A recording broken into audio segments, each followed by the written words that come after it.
Bom dia e a paz do Senhor a todos que nos acompanham pela rádio Zeno FM Canaicó e pela página do Instituto Virtual de Missões e Comunicações.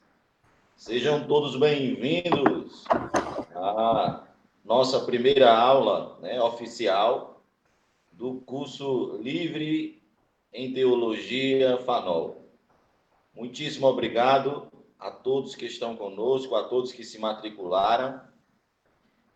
Nós vamos, nesse primeiro momento, nos apresentar a todos os irmãos novamente, tá certo? Nós já falamos um pouquinho ali no grupo, mas eu creio que você tem aí a curiosidade de saber quem são esses professores, tá certo?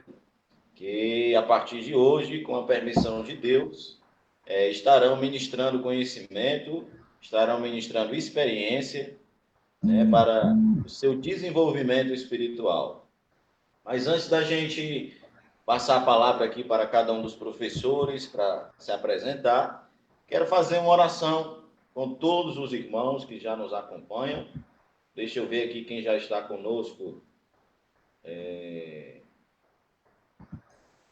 Quem já está conosco aqui. Lembrando, queridos, daqui a pouquinho, vou estar passando para vocês o meu contato, tá bom? Para que vocês possam fazer a interação no momento da aula, tá bom? Deixa eu ver aqui quem já está conosco. Irmão querido Emanuel abençoado, Pai do Senhor querido, irmã Maria Emília, já tem o pessoal chegando aqui, Daqui a pouquinho iniciamos nossa aula, mas queremos orar para apresentar a Deus este momento, Hoje, queridos, estamos fazendo nossa aula aqui. Desculpem, queridos, só um minutinho.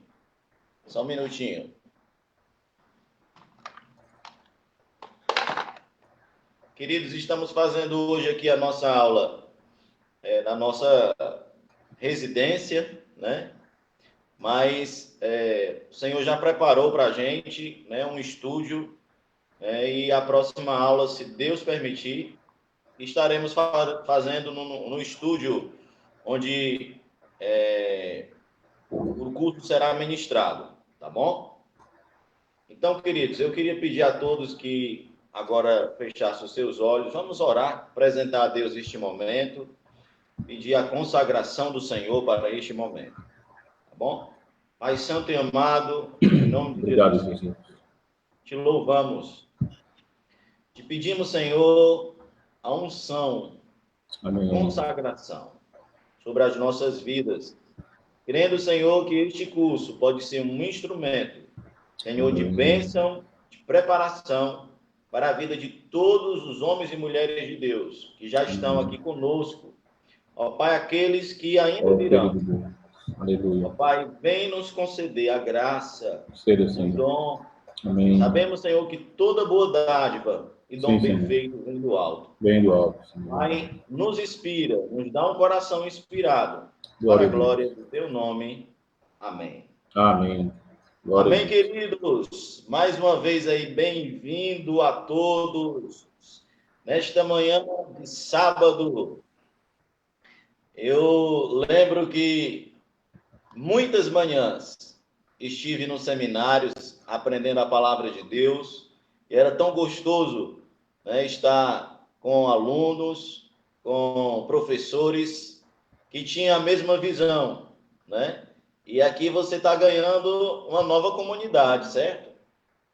Você está ganhando amigos, pessoas que estão no grupo aí se tornarão seus amigos, Tem gente aí de Fortaleza, da Caucaia, aqui do Icó, tá certo?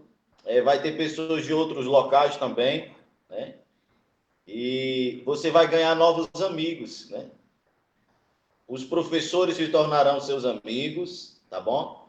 Então, para além do conhecimento, o curso de teologia, ele oferece uma comunidade de novas pessoas, de amizades, de pessoas que compartilham da mesma visão. Então, isso é maravilhoso, muito prazeroso, tá bom? Este curso, querido, tem por objetivo formar de forma ortodoxa, né? Respeitando a palavra de Deus, o seu entendimento e interpretação saudável, homens de Deus capacitados, evangelistas, pastores, mestres, tá certo? Nós vamos estar lançando também cursos exclusivos para a atividade pastoral, tá certo? Se tiver algum pastor nos acompanhando, nós vamos estar também disponibilizando cursos exclusivos para pastores, cursos exclusivos para atividade missionária e demais aí assuntos e compartimentos que dizem respeito ao reino de Deus e à preparação espiritual. Quero aqui agradecer aos que estão chegando aqui, Gracilene, Maria do Céu, tá certo? Nosso curso, querido, 100% gratuito, certo? Logo após a nossa aula, no máximo até segunda-feira, nós já estaremos enviando o questionário, vai ser colocado no grupo, tá bom? E você vai responder o questionário acertando ou atingindo a média de 7 pontos. Cada professor terá a sua forma de avaliar, mas nós colocamos aqui como padrão a média 7. Você precisará atingir a média 7, tá bom? Aí você vai receber o seu certificado, tá certo? Então, sejam todos bem-vindos mais uma vez, certo? Me chamo Silas Machado, sou bacharel pela graça de Deus, queridos. Só estou falando aqui para você ter uma referência, né? Eu não me ufano disso, não. O Senhor me deu a oportunidade de estudar, sou bacharel em teologia, tá certo? E estou finalizando o curso de Ciências Sociais, tá certo? Na Universidade Federal. E o Senhor me deu tempo e oportunidade para estudar, e agora a oportunidade também para ensinar. Já dei aula de teologia, tá certo? E tem anos aí que eu estou nessa trajetória de ensino da palavra de Deus. Quero também aqui apresentar para vocês nossos professores, passar a palavra aqui para o nosso professor Lucas, tá certo? Ele vai se apresentar um pouquinho para você, dar as boas-vindas aos irmãos, tá bom? Irmão Lucas, é com você, meu querido. Bom, a paz do Senhor a todos que estão aí nos acompanhando, né? É um prazer ser convidado pelo pastor Silas para participar desse projeto. Não é uma coisa que está só um sonho de Deus plantado no coração dele, mas também no meu depois desse convite. Então eu quero saudar a todos. Acho que o pastor já deu uma introdução boa sobre o nosso propósito, sobre o nosso curso, mas eu quero reiterar que vocês serão bem-vindos a participar. Aqueles que têm um coração que ferve um pouco mais para esse lado de estudo, de conhecimento, aqui será um lugar bom para vocês. A gente vai ter toda a atenção, todo o carinho para cuidar do desenvolvimento de vocês, das avaliações, do processo de entender um pouco de teologia. Pode parecer no início, gente, um pouco mais pesado, um pouco mais chato, mas vocês vão ver que isso vai frutificar muito na vida de vocês como cristãos. E era só isso mesmo que eu tinha para falar.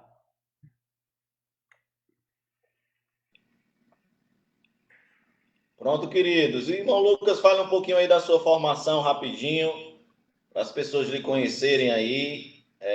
Você se formou no IBAD, né? Centro de Referência do Estudo Teológico no Brasil, né? Fala um pouquinho aí, querido, rapidinho. Bom, irmãos, eu me formei no IBAD, né? É um instituto com cunho muito missionário, né? Deus levantou aquele instituto há praticamente 60 anos atrás, já tem mais de 60 anos, na verdade, né? 62 anos atrás aqui no Brasil, e Deus me deu a honra de fazer teologia lá, né? Era um modelo internato, então eu fui para o seminário, morava lá, de 4 em 4 meses a gente voltava das férias, né? Eu ia para minha cidade, depois voltava para o seminário. Então eu fiz meu bacharel lá, né? Com a graça de Deus. É um seminário assembleiano, sobretudo, tem uma confissão da Assembleia, tem uma confissão pentecostal, e isso coaduna muito com o nosso modelo de igreja. Lógico que a teologia, ela não tem essa pegada institucional, confessional, mas é bom que Deus me deu condições de ir para um seminário que era assembleiano, né? A Assembleia de Deus, ela tem o seu poder aqui no Brasil, né? Sua influência é muito forte, né?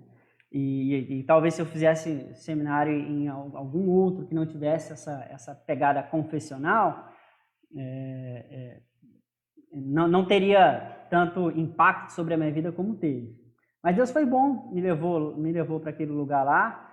Foram bons dias, apesar da dificuldade. Só sabe a dificuldade do seminário quem se tornou seminarista, né? Eram dias que não sobrava dinheiro para quase nada, todo dinheiro que sobrava era para comprar livros, para fazer trabalhos. E fora que no modelo internato você tem que estudar bastante, né? A gente estudava o dia inteiro, então era das 8 da manhã às 5 da tarde, era estudando. Então Deus foi bom, me deu a honra aí de participar, de pertencer àquela instituição. E Deus foi tão bom que depois que eu terminei o seminário, eu terminei em 2014, o seminário logo me contratou como professor. Então, depois que terminei o seminário, eu já entrei dando aula na área de mídia cristã. Eu, desde quando, lá dentro do seminário também tinha um estúdio de televisão, pequeno, mas tinha. E logo no meu primeiro ano, assim, eu já entrei para o estúdio para trabalhar lá. Eu pedi uma bolsa de 40%, porque era muito caro. Era pago, viu, gente? Era bem... e não era barato. Eu pedi uma bolsa de 40%, e para mim ter essa bolsa eu tinha que trabalhar lá dentro. E aí eu trabalhei no estúdio de televisão. E justamente esse meu vínculo com o estúdio de televisão, com mídia e tudo mais, me fez crescer lá dentro. Depois, no meu segundo ano já de seminário, o próprio colégio me contratou. Eu virei funcionário do colégio trabalhando no estúdio de televisão. E quando eu me formei, aí eles me adicionaram à grade de professores. E foi assim que Deus me abençoou e me colocou nessa reta da nobre classe dos professores, né? Que é ensinar, passar o conhecimento à frente. Então me deram essa oportunidade. Eu agradeço muito aquele colégio, ao pastor Mark, né? O Mark Lemos, que é o pastor responsável pelo seminário. Agradeço muito a ele pela confiança, por toda a trajetória que ali dentro eles me proporcionaram fazer. E desse período também que eu fui adicionado como professor no seminário, uma das considerações para ser um professor universitário era justamente ter uma formação um pouco acima do bacharel. Seria uma pós-graduação, um mestrado, um doutorado, alguma coisa assim. Então, eu logo de início, assim, já formei em 2014, já logo me inscrevi no processo de seleção para o mestrado na UMESP, lá em São Paulo, né, a Faculdade Metodista. E aí eu fui selecionado, trabalhei com a área de igreja virtual, né? A gente chama de terceiro espaço, a internet é terceiro espaço, tecnicamente falando. Então, eu trabalhei esse tema no meu mestrado, falando sobre igreja virtual e a dificuldade entre as igrejas normais se tornarem igreja virtual, algo que a gente está vivendo agora, né? Igrejas agora estão se tornando virtuais, estão entendendo essa necessidade, mas lá em 2014 eu já falava disso. Eu já estava pesquisando sobre o assunto, já estava desenvolvendo sobre o assunto, né? E aí eu fiz o mestrado, então, em cima desse tema de igreja virtual, religião virtual, né, as manifestações religiosas no âmbito virtual. Meu trabalho ele teve muito a pegada de fazer a contraposição entre a dificuldade de igrejas entenderem o que é esse ambiente virtual. Então, foi um período muito bom para mim, e aí eu mestrando, a faculdade me aceitou como professor e eu dei aula lá durante um ano inteiro.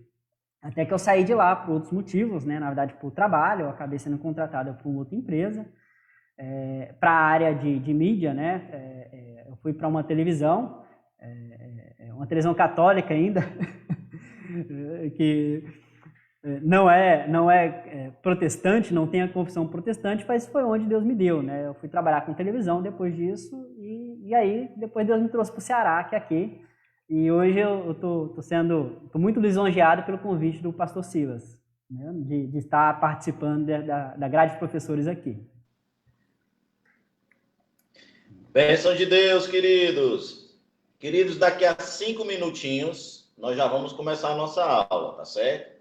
Mas não poderíamos começar a nossa aula sem você conhecer os professores, né? Quem são esses homens aí que transmitirão conhecimento, né, para a sua vida, né? Também me formei na Faculdade Metodista, né, um centro de referência na teologia. E agora eu quero dar oportunidade para se apresentar a vocês o nosso nobre professor, pastor Everardo também, que vai...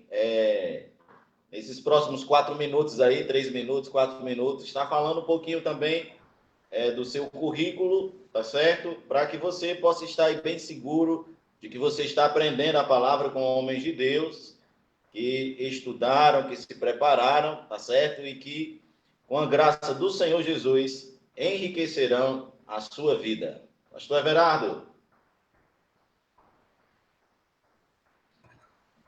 Aleluia.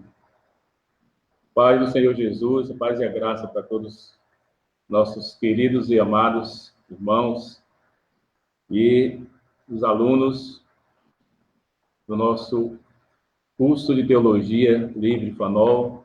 Um prazer muito grande estar aqui com vocês, poder compartilhar com vocês daquilo que Deus tem me ensinado ao longo desses anos e que o Senhor me trouxe para a igreja, que o Senhor me trouxe para o seu coração. Também agradeço muito ao Senhor por essa oportunidade, né? Agradeço também ao pastor Silas pelo convite, pela confiança que tem nos dado e que nós podemos cooperar, que nós podemos ser úteis neste curso, né? Como eu falei ontem na apresentação, nós fomos convidados e a gente vai ministrar para vocês duas disciplinas, que é escatologia e tipologia bíblica. Eu posso falar do meu currículo. Quando eu fiz curso básico de teologia, foi no final da década de 80. Esses meus cabelinhos brancos aqui, acho que dá para vocês verem que já tem um tempo, né? Então, no final da década de 80, o pastor Elianai Cabral, que eu creio que alguns de vocês devem conhecê-lo, ele iniciou o curso básico de teologia lá em Fortaleza, no centro da cidade ali. E eu já era pastor de congregação, era pastor de uma congregação em Maracanaú, e era vice-pastor do campo da Assembleia de Deus de Bela Vista, em Maracanaú. Já exercia o pastorado de congregação, mas tinha que trabalhar ainda, não tinha salário como pastor, e eu trabalhava em Fortaleza, no centro da cidade, em vendas, com uma loja de ferragens, e fazia o curso de teologia à noite. E depois que terminava o curso, 10 e tanto da noite, a gente ainda ia para Maracanaú. No outro dia, cedinho, eu estava trabalhando e o tempo para estudar era bem corrido. Mas, graças a Deus, a gente conseguiu fazer aquele curso básico ali e já exercendo o trabalho de pastor, exercendo a função de pastor. Isso nos ajudava a tanto ter a pesquisa, o estudo, como também ter a prática no dia a dia, na formação, né? E fiquei até o final da década de 90, e foi no início da década de 2000, 2001, eu vim como missionário para essa região aqui, centro-sul e sul do Ceará, já pelo Ministério Vida para Todos, através do Instituto Vida para Todos. E hoje, eu trabalhei durante um tempo, até 2004, 2005, fazendo missão nessa região. Depois voltei para Fortaleza novamente. E agora, a partir do ano passado, nós viemos novamente para cá, para a região aqui, Centro-Sul, Iguatu, Icó. E hoje estou aqui, assumindo essa função de pastor, aqui no Icó. e lisonjeado também por ter sido convidado pelo pastor Silas para a gente ministrar essas aulas e compartilhar com vocês aquilo que Deus tem colocado no nosso coração, tem nos dado durante todo esse tempo na presença de Deus, servindo a Deus e pesquisando a palavra de Deus, estudando a Bíblia. Espero que nós possamos somar muito positivo nas vidas de cada um de vocês que estão participando nesse momento conosco. Que Deus abençoe a todos.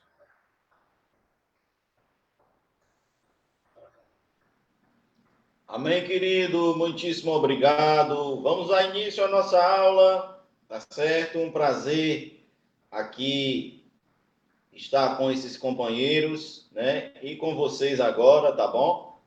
Queridos, nós vamos deixar aqui um contato, tá certo? Para que vocês façam perguntas, tá bom? E deixem comentários, tá certo? E o contato vai ser o 87146072, DDD 85 87146072. É o meu contato. Eu estou aqui, queridos. Deixa eu mostrar para vocês.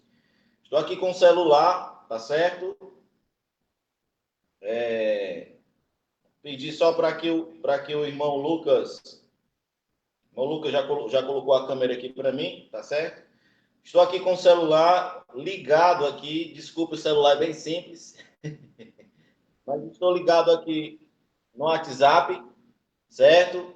E vocês vão ligar para o meu número, mandar mensagem, certo? Que eu vou estar ministrando a aula e também vou estar acompanhando a aula dos colegas.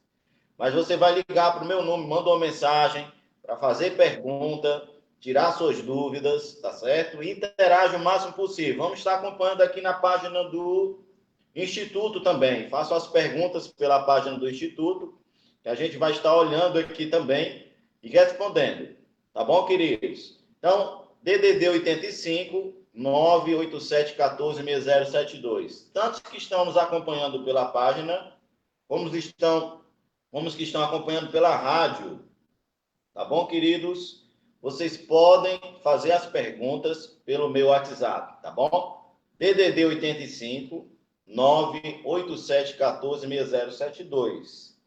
Quero fazer aqui o pedido ao irmão Lucas, se for possível, que ele coloque esse meu número lá na página, né? Eu acho que só dá para fazer se for ele. E quando ele colocar o meu número lá, ele clica em cima e vai ter a opção de fixar o comentário, para o meu número ficar fixado lá, porque senão os comentários eles somem. Se o irmão Lucas puder dar uma olhadinha nisso, eu acho que eu não posso fazer aqui, mas ele pode fazer. Amém, queridos? Teremos 3 disciplinas hoje, certo? Hoje está dando início o curso de teologia, curso livre em teologia FANOL, com 3 disciplinas, tá certo? Bibliologia, apologética e escatologia, tá certo? Queria que vocês me dessem o retorno aqui, se vocês estão me ouvindo bem. Meu áudio tá bom, irmão Lucas? Tá tranquilo aí? Pronto, queridos. Vamos começar. Queridos, nossa aula será dividida em 3 conteúdos, tá certo? 3 disciplinas. E cada disciplina terá 20 minutos. Então, marcando aqui, estou começando 8h33. Vou até 8h53, tá certo? Com a disciplina de bibliologia, tá bom? Na aula de hoje, de bibliologia, nós vamos ver o seguinte tema, certo? Deixa eu colocar aqui no meu esboço, aqui no meu plano de aula. Qual será o tema da aula de hoje? Disciplina de bibliologia. Fiquem atentos, queridos. Caderno agora pertinho de você, caneta pertinho de você, tá certo? A aula de hoje de bibliologia terá o seguinte tema: ferramentas para uma leitura bíblica mais eficiente. Escolhi começar com esse tema, é um tema mais prático, tá certo? Diz respeito àquilo que o Senhor me ensinou, tem me ensinado, ao longo da trajetória de filho de pastor, de estudante, de teologia, de pastor, de professor, certo? Aquilo que o Senhor me ensinou a respeito da leitura bíblica, tá bom? Disciplina de bibliologia, você pode até fazer um caderno para você aí, colocar bibliologia, para você ir fazendo suas anotações, tá bom? Então, depois adquiram aí cadernos para você colocar cada disciplina em um caderno, ou então prepare aí uma pasta específica no seu notebook, né? Então, deem um jeitinho aí de vocês terem anotações de cada disciplina. Vamos lá. Então, a disciplina hoje, né, teremos uma aula mais prática, tá certo? Sobre a bibliologia, com o tema Ferramentas para uma leitura bíblica mais eficiente. A Bíblia, ela parece um livro muito complexo, né? E tem os seus desafios, né? Tem os seus desafios, tá certo? Mas eu queria começar dizendo uma coisa para vocês, né? Que a Bíblia, ela é um livro espiritual. Quando você for ler a Bíblia, você precisa ter em mente que a Bíblia é um livro espiritual, vivo, e que possui uma mente, tá certo? Ele possui uma mente que formulou, né? A palavra vai dizer que a profecia não foi feita, né, por vontade própria dos homens, né? Mas homens inspirados por Deus compuseram as escrituras. Tá certo, queridos? Então, em primeiro lugar, quando você for ler a Bíblia, para que você leia a Bíblia de forma mais eficiente, você precisa saber que a Bíblia é um livro vivo, espiritual. Nem todos podem discerni-lo se não forem espirituais. Tá certo? Por isso a gente vê muita gente com dificuldade de ler a Bíblia e às vezes a gente até se pergunta, mas está tão claro, a pessoa não entendeu. Ela não entendeu porque ela não discerniu. Então a Bíblia é um livro de discernimento espiritual. Então, você lê a Bíblia para adquirir discernimento espiritual, tá certo? Então, essa é a primeira observação que eu quero fazer para você ter uma leitura bíblica mais eficiente. Queridos, agora a gente já vai para uma segunda ferramenta. A segunda ferramenta, e agora eu quero que você preste bastante atenção, tá certo? O Senhor me fez entender uma coisa na leitura bíblica que eu considero muito relevante. Muitíssimo relevante, certo? Então, calmamente, eu quero que você preste atenção no que eu vou dizer para você agora. Você pode dar um salto na sua leitura bíblica, na eficiência, na qualidade, tá certo? Se você entender aquilo que eu vou dizer para você agora. Há uma distinção na Escritura entre cognoscível, é uma palavra difícil, mas você precisa entender. Há uma distinção na Escritura entre cognoscível e incognoscível. Eu vou usar os sinônimos aqui. Há uma diferença na Escritura entre o acessível e o inalcançável. Queridos, nem tudo que você lê na Escritura é alcançável. Aqui está um grande, o calcanhar de Aquiles, né? Porque muitos vão ler a Escritura e tentam racionalizar tudo que tem na Escritura. Por exemplo, um assunto muito complexo e que gera debates, né? A questão da predestinação, certo? A predestinação é um assunto incognoscível, inalcançável. Aí qual é o problema? Toda vida que eu trago um assunto inalcançável para a esfera do alcançável, eu vou ter problemas. Então, quando eu quero falar de predestinação, eu vou ter problemas. Por quê? Porque é um assunto inalcançável. Então, a Bíblia ela não te avisa quando você está diante de um assunto alcançável, ou seja, que você pode raciocinar, e ela não te avisa quando você está diante de um assunto inalcançável. Então, aprenda isso, tá certo? E você vai ter, assim, um avanço muito grande na sua leitura bíblica. Tá certo, queridos? Uma outra ferramenta da leitura bíblica é a meditação. Você precisa aprender isto. Quando você for ler a Bíblia, escute o que eu estou dizendo, não é para ler a Bíblia com pressa, tá certo? Você precisa ler a Bíblia e ter um tempo para meditação. Como é isso na prática, queridos? Você vai ler um texto bíblico, tá certo? E você precisa passar, depois da leitura, algum tempo, alguns minutos, com aquele texto na sua cabeça e fazendo correlações com ele. Tá certo? Um texto que fala de santidade, então você começa a fazer correlação com ele, com a sua própria vida, com o mundo, certo? Com a vida de outras pessoas. Essa é a experiência da meditação. Escute o que eu vou dizer para vocês. Quem prega, quem produz sermão, precisa ser uma pessoa muito aprimorada na meditação. Então, os sermões que eu trago para os irmãos na igreja, eles só são produzidos depois de horas de meditação. Então, você não crescerá se você não meditar. Tá certo? A meditação, ela também é um diálogo com o Espírito Santo de Deus. É quando você está meditando na palavra que você começa a ter habilidade para dialogar com o Espírito Santo de Deus. Amém, queridos? Então, outra ferramenta para a sua leitura bíblica se tornar mais eficaz. Meditação. Tá certo? Dúvidas? Coloque aqui nos comentários, mande aqui pelo zap.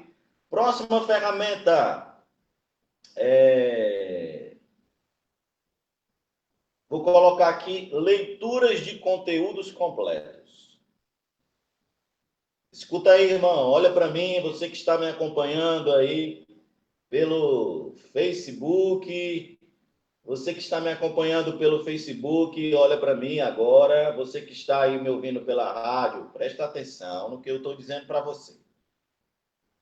Você quer se tornar um leitor da Bíblia mais eficiente? Você deseja isso? Então você precisa aprender essa ferramenta aqui, a dominar essa ferramenta, certo? Leitura de conteúdos completos. O que significa? Por exemplo, a Cartas de Paulo, Gálatas, Efésios, é composta de 5, 6 capítulos. Se você quer ser um leitor mais eficiente, você tem que ler tudo de uma vez. Por exemplo, vou parar um tempo aqui para me ler a Bíblia. Eu vou ler Gálatas, 1 capítulo, 2... Não, eu vou ler todos. É claro que não dá para a gente fazer leituras extensas demais por conta da nossa correria, mas conteúdos da Bíblia que podem ser lidos de uma vez, devem ser lidos de uma vez. Porque você vai entender melhor. Então, por exemplo, você leu Gálatas, leu o capítulo 1, ok? Aí, amados, amanhã você lê o capítulo 2. Aí você tem um problema. Vai ter que viajar. Tá certo? Aí, quando é que você vai retornar para o capítulo 3? Às vezes você não retorna. Aí, do capítulo 2, aí agora eu vou voltar a ler a Bíblia de novo. Você vai lá para Apocalipse. Aí você não entendeu tudo que estava ali em Gálatas. Então, você quer ser um leitor mais eficiente da Bíblia? Leia conteúdos inteiros. Vou ler Efésios, vou ler tudo. Todos os capítulos. Tá certo? Aí você vai dominar o assunto. Você vai entender o porquê Paulo está falando aquilo. O que estava acontecendo na igreja. Tá certo? Então, você vai entender o início, o meio e o fim.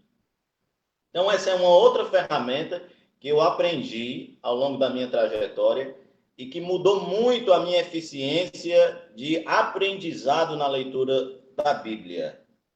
Tá certo, queridos? Vamos lá, mais uma ferramenta. Vocês vão anotando aí, gente. Anota as ferramentas para uma leitura bíblica mais eficiente.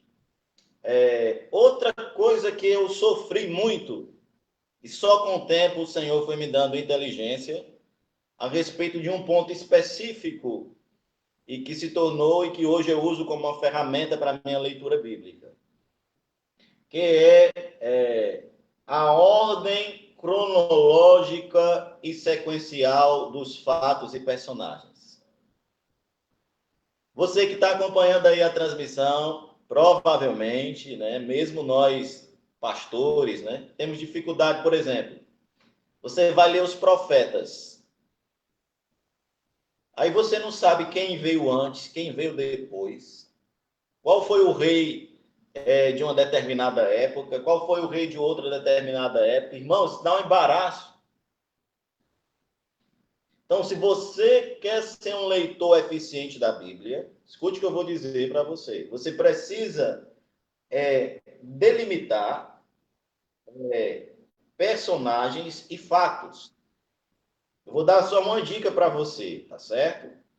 Ou seja, eu estou falando aqui de uma ordem cronológica das coisas. Você precisa entender quem veio primeiro, quem veio em segundo, quem veio em terceiro. Qual foi o profeta que falou primeiro? Profeta Isaías, Jeremias, Oséias. Então, você precisa entender a ordem disso. Um ponto importante, uma dica importante que eu quero passar para você é você entender o período do exílio babilônico. Se você tiver isso na sua mente, isso é um marco.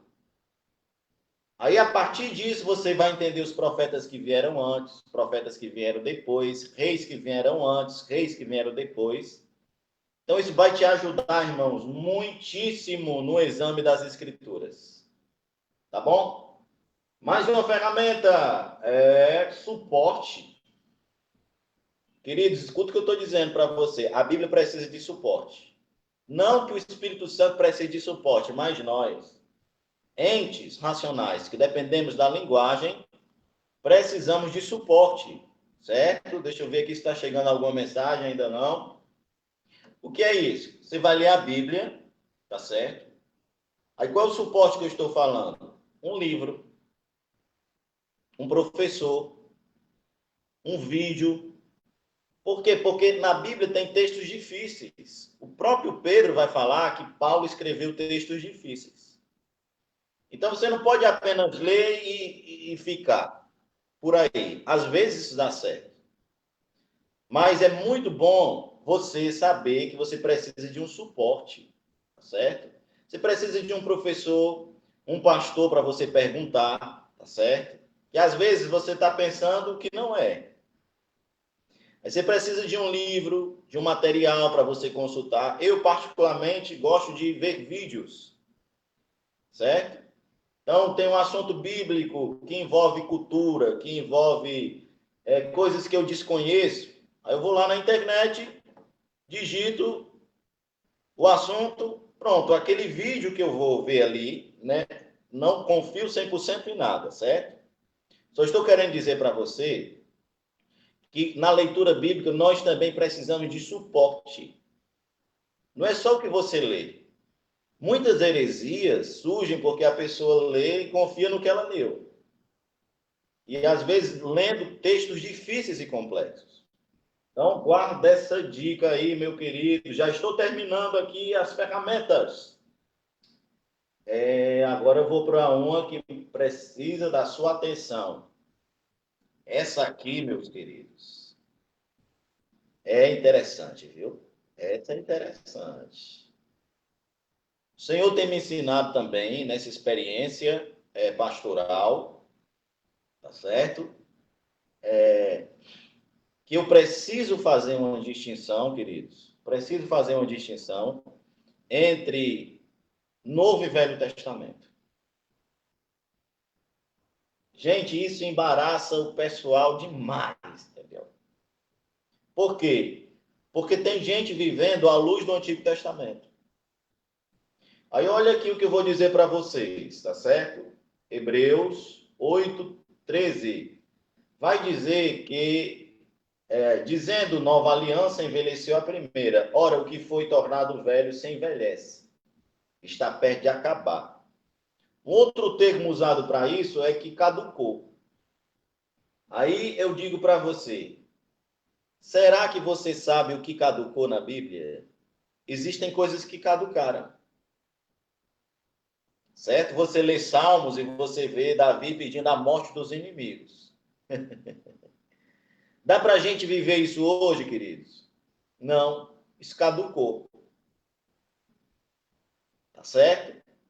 Então tem muita gente pregando e acreditando ainda em coisas do Antigo Testamento que elas já caducaram. Quem está dizendo não sou eu não, viu? Foi Paulo que disse. Provavelmente, o escritor aos Hebreus, né? Melhor dizendo. Que coisas caducaram, envelheceram, certo? Entra esse assunto, muito de Salmos, tá certo? Muitas coisas em Salmos que falam para o Senhor destruir os inimigos, essas coisas não valem mais para hoje. Mas há outras coisas em Salmo que continuam vigentes. Então, temos que entender o que é que no Antigo Testamento é vigente e o que caducou, tá certo? Outra coisa importante que você precisa saber, Moisés e o Antigo Testamento e tudo que diz respeito a Moisés precisa ser muito bem analisado. Porque muitas coisas ali caducaram, envelheceram. É por isso que nós temos problemas com a questão do sábado, tá certo? Porque o sábado e toda lei, em muitos aspectos, caducaram. Então, eu tenho que saber, quando eu vou ler as Escrituras, tá certo? O que é vigente e o que caducou. A dificuldade maior está, obviamente, no Antigo Testamento. No Novo Testamento, isso é bem mais fácil. Há alguns aspectos apenas culturais que você precisa prestar atenção, mas no Novo Testamento, ele tem... Você lendo ali, a praticidade de tudo é tremenda. Tá certo, queridos? Então, foi aí algumas ferramentas importantes para a sua eficiência na leitura bíblica. E eu quero concluir, tenho mais aqui 2 minutos, tá certo? Já vou concluir. Leituras bíblicas sobre Jesus. Leia coisas sobre Jesus. E você terá um caráter formado. Certo? Quer dizer, ou seja, o caráter do cristão é formado a partir da iluminação nas leituras de Jesus Cristo, do Evangelho. Você está entendendo, queridos? O seu caráter é formado através da iluminação da leitura de Jesus, das suas palavras. Tá certo? Então, quem tem um caráter cristão? Aquele que lê e é iluminado as palavras do Evangelho de Jesus. E para concluir, leituras sobre a ação do Espírito Santo. Elas te inspirarão ao poder de Deus. Expulsar demônios, tá certo? Realidade dos dons espirituais. Isso vai te inspirar quando você lê as ações do Espírito Santo. Certo? Então, leituras do Evangelho formarão teu caráter. Leituras da ação do Espírito Santo te inspirarão ao uso do poder de Deus. Que nos nossos dias, escute o que eu estou dizendo, nós precisamos redescobrir o poder que habita em nós. Tem um poder extraordinário que habita na tua vida. É o poder do Espírito Santo. E você pode ser inspirado lendo Atos dos Apóstolos, especialmente. Lê Atos dos Apóstolos, queridos. E você será inspirado ao poder de Deus. Queridos, eu creio que passei aqui para vocês, nessa primeira aula de bibliologia, ferramentas para uma leitura bíblica mais eficaz. Tá certo? Agradeço aí. A gente volta depois das aulas dos companheiros. Vou estar aqui acompanhando os comentários, tá certo? Vou estar aqui acompanhando o WhatsApp. Tá certo? 859-8714-6072. Espero que você tenha aprendido e crescido nesta aula de bibliologia com o tema Ferramentas para uma leitura bíblica mais eficiente. Tá certo? Qualquer dúvida e perguntas, façam aqui no Zap e nos comentários do Facebook, tá bom? Agora, irmão Lucas, com a disciplina apologética, aí já faz uma separação no seu caderno, no seu notebook, para você anotar aí coisas importantes aí. Próxima disciplina é agora com vocês, irmão Lucas, professor Lucas, com apologética. É com você, irmão Lucas. Gente, um bom dia, uma paz do Senhor de novo para aqueles que não estavam presentes no começo da aula. Vamos lá, deixa eu só botar o meu tempo aqui, porque se eu não controlar, eu me perco. Bom, vamos lá, gente. O tema da aula de hoje é a razoabilidade das crenças e a defesa da fé. Eu vou até passar para quem está no WhatsApp aí, eu vou passar um PDF para vocês acompanharem. Pronto, para quem está no grupo do WhatsApp aí, eu acabei de postar um PDF. Bom, vamos lá. Então, o tema é esse, a razoabilidade das crenças e a defesa da fé. Só para a gente já introduzir sobre a questão de apologética, o termo apologética, gente, é um termo usado dentro do escopo teológico, filosófico também, não está só preso à teologia, né, mas ele quer dizer defesa de uma ideia, né? Então, fazer a apologia é defender uma ideia. Você validar algum tipo de ideia. Então, a apologética cristã é nada mais do que a defesa das ideias do cristianismo. Então, eu vou estar dando aula para vocês de uma matéria que ela tem como objetivo fazer a defesa da fé do cristianismo. Na verdade, o que eu quero fazer é instrumentalizar vocês para que a vivência da fé de vocês seja mais coerente. Não coerente no sentido de ser cristão, mas no sentido de você poder apresentar para outras pessoas e fazer uma defesa da fé frente a essas pessoas. Principalmente aquelas que têm alguma resistência ou têm alguma crítica a fazer sobre o cristianismo. Então, a apologética é justamente essa área do conhecimento que busca organizar sistematicamente quais são os pontos fortes de defesa da nossa fé, tá bom? E aí o tema que eu escolhi é justamente falando sobre essa introdução de razão, né? Da razoabilidade das crenças, né? E a defesa da fé. Então, onde mora a razão da nossa crença? E não só da nossa crença, de outras crenças também, né? E eu quero fazer um contraponto disso com a defesa da fé. No PDF que eu passei com vocês aí, eu vou acompanhando por ele aqui, então quem tiver com o PDF aí e quiser acompanhar, é só ler comigo aí. O primeiro termo que eu quero colocar aqui é a questão de razão, né? Eu coloquei razoabilidade das crenças. Então, o que é razão?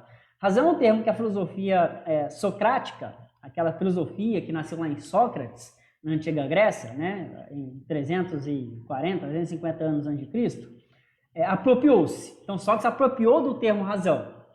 Logo, todas as discussões mais aprofundadas sobre o termo razão é encontrado na filosofia ocidental. Tá vendo? Então, a razão da filosofia ela tem a ver com o logos, né? Que é o pensamento perfeito, um lugar onde tudo acontece, né? O lugar das ideias, que na filosofia é chamado de metafísica. A razão nasce ali, ela nasce com o propósito de ser uma ideia perfeita. Isso é razão, né?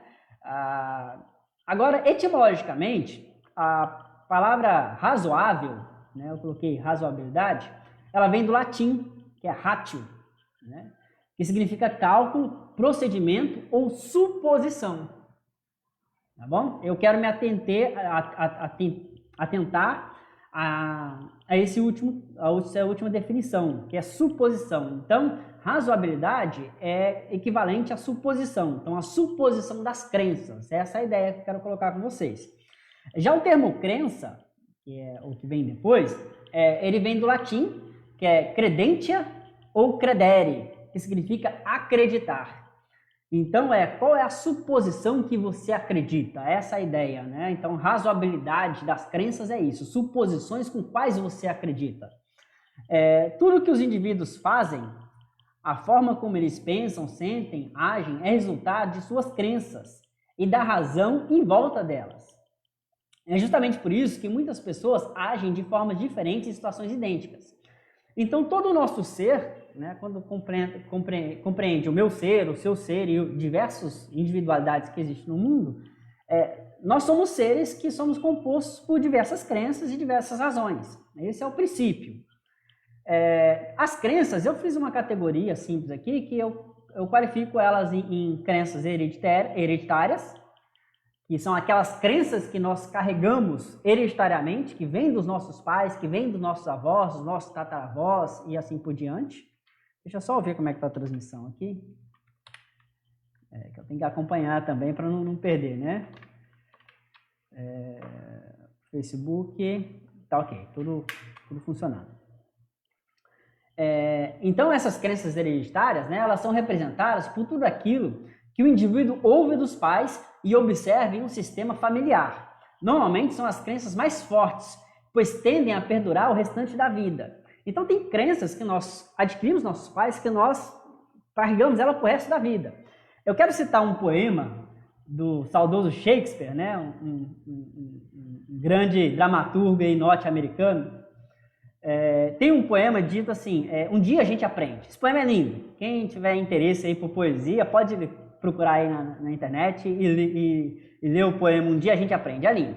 Nesse poema tem um trecho que eu destaquei para vocês para falar de crenças hereditárias, que ele fala o seguinte: a gente aprende que a maturidade tem mais a ver com os tipos de experiência que se teve e o que se aprendeu com elas do que com quantos aniversários se celebrou. Aprende que há mais dos seus pais em você do que você supunha. Olha a percepção do Shakespeare. Ele fala que a vida vai passando e quanto mais velhos nós ficamos, mais experiências temos. E que essa maturidade nos revela que mais parecido com nossos pais nós somos do que nós supomos. Olha, é interessante como ele fala que essas crenças que nós aprendemos com nossos pais, elas perduram por muito tempo na nossa vida. Eu também categorizei as crenças como sociais. Nós temos primeiro as crenças hereditárias, depois as crenças sociais. As crenças sociais são crenças populares, impostas pela mídia ou pela sociedade. Crenças sociais são, em partes, crenças que acabam entrando no imaginário coletivo de uma sociedade, como mitologias, simpatias, superstições. A maioria delas são regionais e muitas vezes são confundidas com a tradição da religião. Então, nós temos primeiro as crenças hereditárias, aquelas crenças que nós temos, que veio dos nossos pais, depois nós temos crenças sociais, aquela que está no imaginário coletivo, aquele tipo de crença como superstições, simpatias, né? Acontece, mitologias, né? Aqui, eu morei no Rio de Janeiro, num lugar onde era mangue mesmo, até catei caranguejo um tempo, gente. E lá tinha a crença de que tinha uma ilha lá, bem no Foz ali, era Ilha da Moça Bonita, e que lá o lobisomem levou e assassinou uma moça lá. Isso é história que vem de gerações, nem lobisomem existe, mas são crenças, mitologias populares.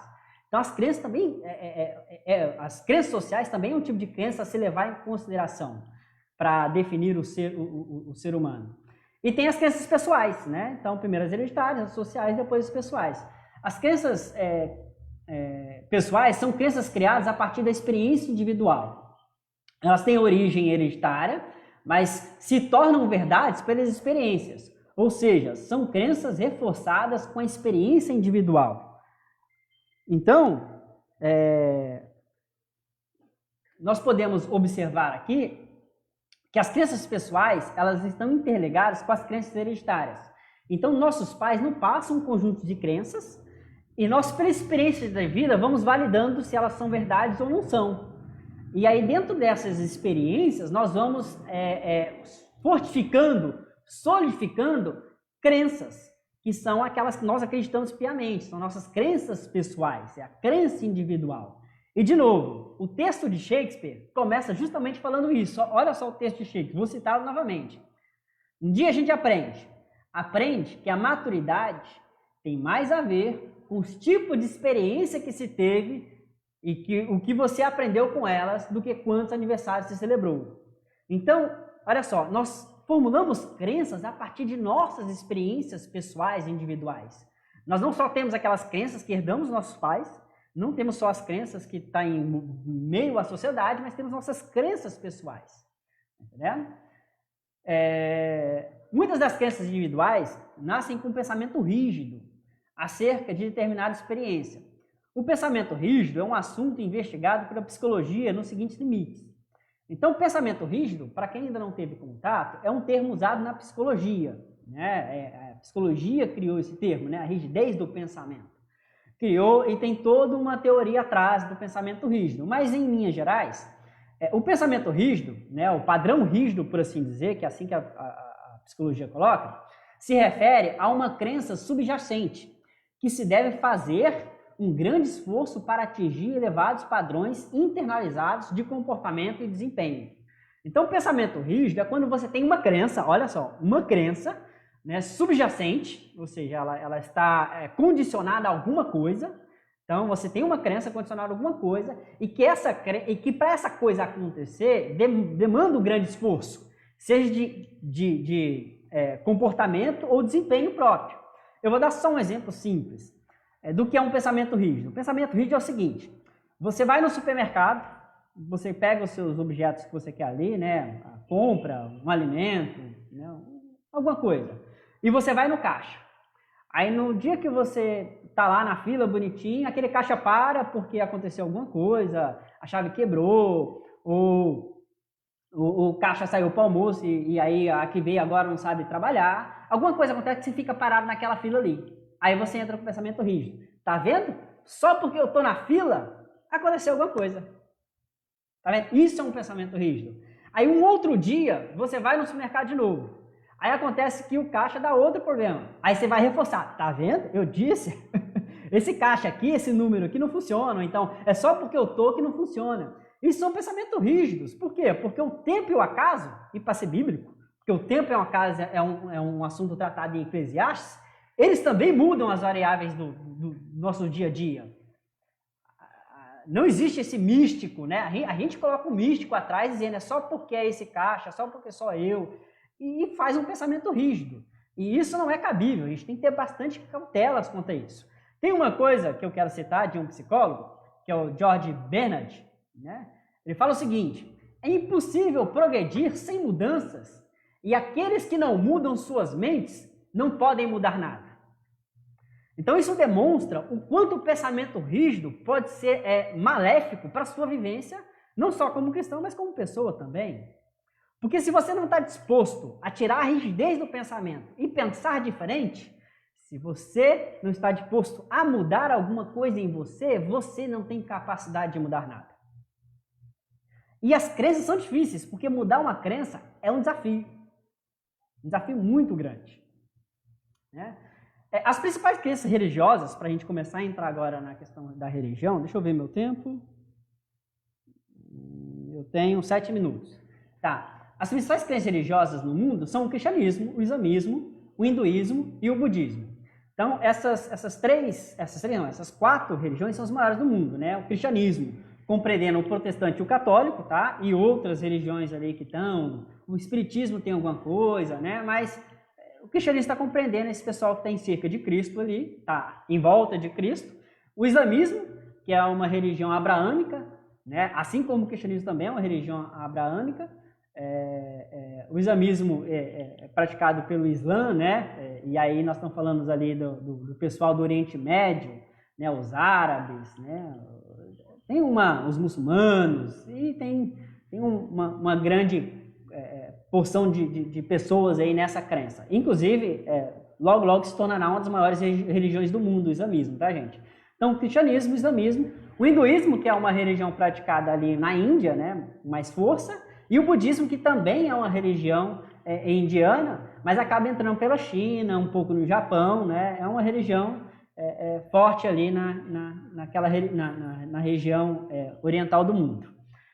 Agora vamos falar da defesa da fé, né? Nós falamos da razoabilidade das crenças, então a razão em volta das crenças, e agora vamos falar da defesa da fé.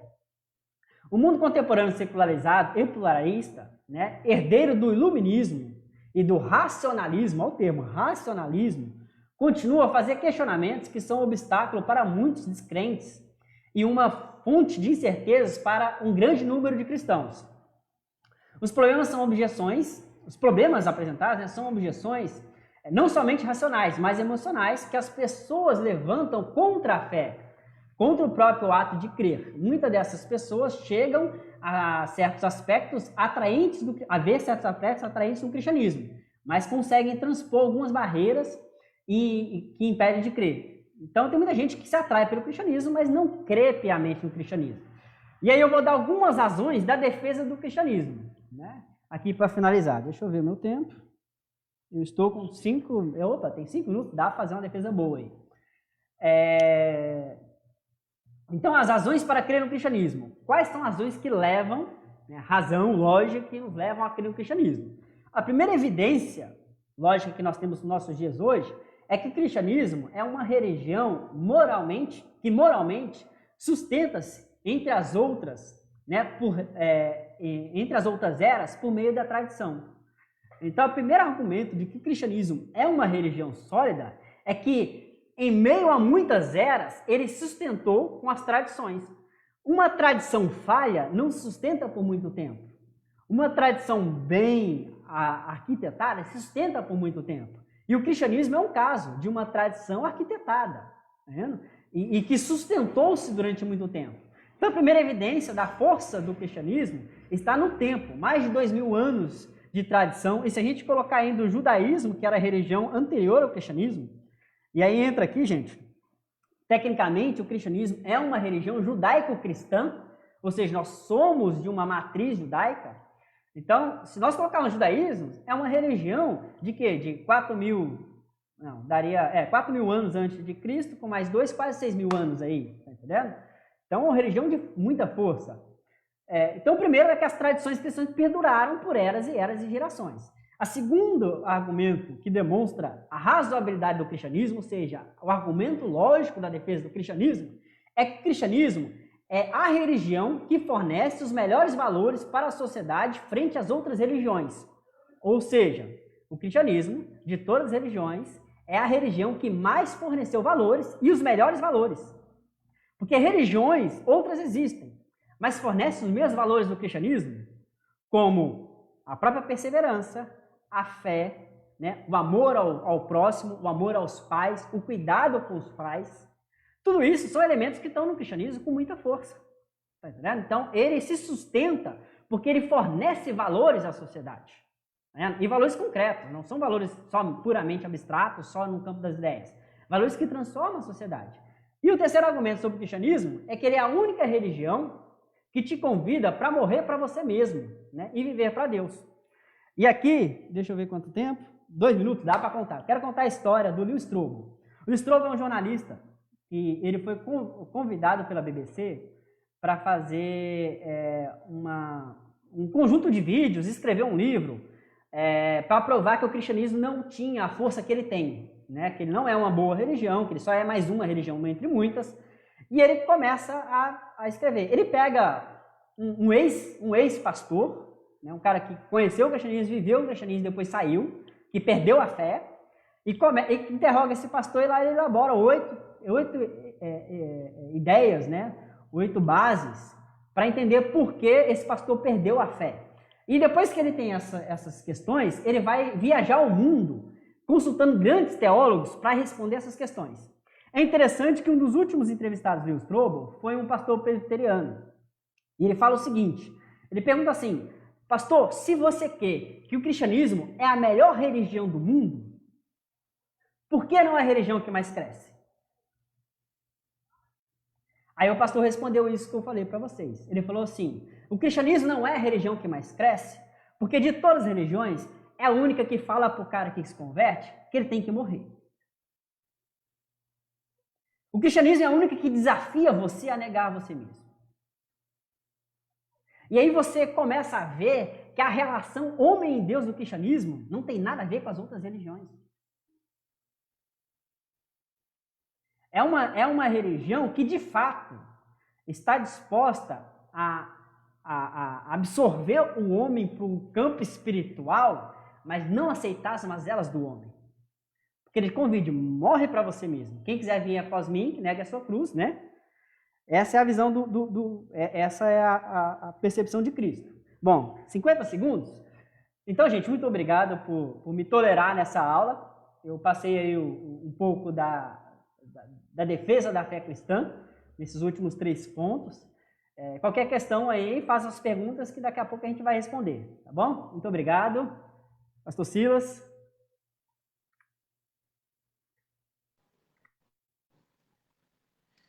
Queridos, bênção de Deus aí, grande aula, né? A gente vai dando aula e vai ouvindo também aqui como aluno, né? E vai aprendendo. A explanação belíssima do nosso professor Lucas, tá certo?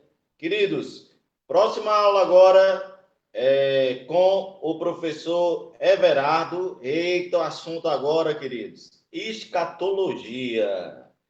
Eita, enquanto você aí prepara agora o seu material para fazer suas anotações de escatologia, eu queria só avisar para os irmãos uma coisa importante.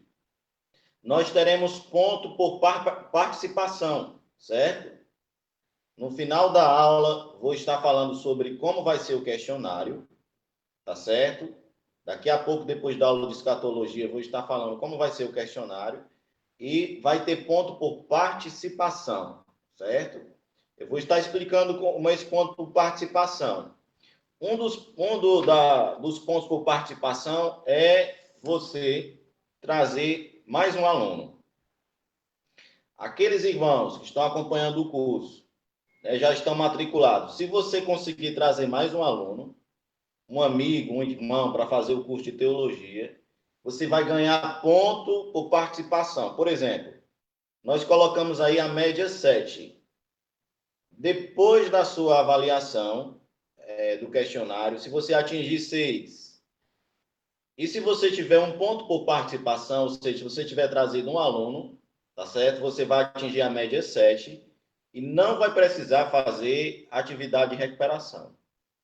Então, quem trouxer mais um aluno para o curso, tá certo? Vai ganhar ponto por participação para melhorar sua nota, tá certo? E você conseguir com mais facilidade ser aprovado no módulo. Estamos vendo o primeiro módulo, certo? Com as disciplinas Bibliologia, Apologética e Escatologia, tá certo? Então, anotem aí, grave o que eu disse, ponto por participação para aqueles que trouxerem mais um aluno, tá bom? Queridos, agora escatologia aí, assunto maravilhoso.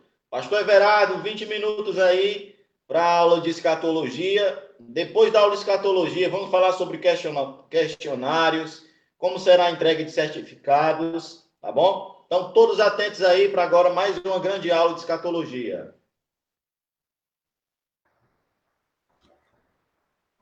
Mais uma vez, a paz do Senhor, paz e graça a todos os queridos alunos. Mais uma vez, eu digo, sejam muito bem-vindos. E talvez, quando a gente falou no início da aula, alguns ainda não estavam online conosco, né? Meu nome é Everardo de Oliveira e nós estamos aqui para compartilhar com vocês sobre escatologia. A palavra escatologia, ela vem de 2 palavras, né? 2 termos gregos, né? Skatos, que significa últimos, daí ser mais conhecido como doutrina das últimas coisas. Então, skatos e logos, palavra, logia, estudo. Então, estudo das últimas coisas é o estudo da escatologia. E nós sabemos que muita gente se interessa por isso. Os próprios discípulos do Senhor, quando o Senhor começou a falar sobre as coisas do final, do fim dos tempos, os discípulos se preocuparam. No Evangelho de Mateus, capítulo de número 24, no versículo 3, tem um texto que fala assim: no Monte das Oliveiras achava-se Jesus assentado, quando se aproximaram dele os discípulos em particular e lhe pediram: dize-nos, quando sucederão estas coisas? Que sinal haverá da tua vinda e da consumação dos séculos. Então, a escatologia, ela está muito dentro desses três termos que os discípulos perguntaram aqui para o Senhor. Dize-nos, primeiro, quando sucederão estas coisas? O Senhor tinha falado sobre o princípio das dores, sobre acontecimentos com o templo em Jerusalém, e depois eles perguntaram, né? Diz-nos quando serão essas coisas, depois que sinal haverá da tua vinda. Então, todos os sinais sobre a vinda do Senhor, sinais que já aconteceram, estão acontecendo, que precedem a vinda do Senhor, e, por fim, a consumação dos séculos. Então, esses três assuntos compreendem a escatologia. E é muito bom que alunos, que nós nos interessemos por isso, não para que a gente deixe para se preparar quando a gente começar a ver as coisas acontecendo, mas que a gente esteja vivendo uma vida preparada e possamos ajudar outros também a se preparar para a volta do Senhor. Também em 2 Pedro, segunda epístola de Pedro, capítulo 1 e versículo 19, ele fala assim: temos assim tanto mais confirmada a palavra profética, e fazes bem em atendê-la, como a uma candeia que brilha em lugar tenebroso, até que o dia clareie e a estrela da alva nasça em vosso coração. Então, Pedro está falando que a palavra profética, ela é uma luz que brilha no lugar tenebroso. Então, nós gostaríamos de dizer para você que estudar escatologia, interessar-se pela escatologia, nós temos a palavra, que a própria palavra diz no Salmo 119, versículo 105, que ela é lâmpada para os nossos pés e ela é luz para os nossos caminhos. Então, quando os discípulos perguntaram essa pergunta aqui para o Senhor Jesus, ele falou algumas coisas sobre o princípio das dores, e no capítulo 24 e no versículo 15 de Mateus, ele falou assim: quando, pois, virdes o abominável da desolação, de que falou o profeta Daniel, no lugar santo, quem lê, entenda. Então, quando o Senhor falou alguns exemplos sobre o tempo do fim, o primeiro profeta que ele citou aqui, em Mateus 24, foi o profeta Daniel. Então, por isso que eu gostaria de começar falando sobre as profecias de Daniel, e eu vou pedir para vocês que têm aí um caderno, uma folha, vocês que estão aí com o seu caderno, você pode fazer 4 colunas, mais ou menos como essa, que eu estou mostrando aqui no meu caderno, para que vocês possam anotar essa lição de hoje que nós estamos vendo. Então, essa primeira lição, nós vamos ver sobre a visão de Daniel, a visão do capítulo 2 de Daniel, quando Daniel discerne o sonho de Nabucodonosor. Todos nós conhecemos o sonho de Nabucodonosor, então eu vou pedir para você colocar na primeira coluna, bota em cima da primeira coluna Daniel 2. Na segunda coluna você coloca Daniel 7. Na terceira coluna você coloca Daniel 8. E na última coluna você coloca Novo Testamento até Apocalipse. Nós vamos fazer, né, um discernimento dessas visões para que você possa fazer uma distinção e também você fazer uma correlação de uma com a outra. Na visão de Nabucodonosor, ele viu uma estátua, e a estátua ela tinha cabeça de ouro, braços e peito de prata, a parte do ventre e dos quadris de bronze, as pernas de ferro, e os pés e os 10 dedos, parte de ferro e parte de barro.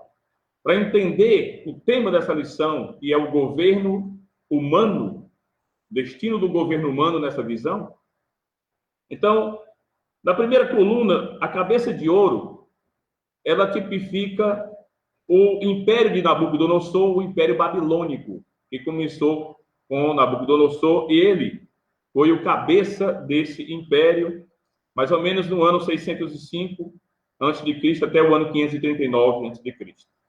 Então, essa visão de Nabucodonosor, ele viu a cabeça como cabeça de ouro.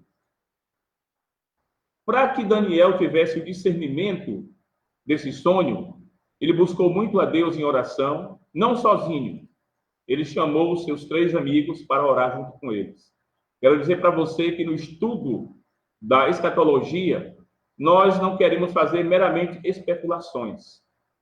Não queira estudar escatologia para fazer especulação de datas, ou saber quem é fulano, quem é o anticristo, nada disso.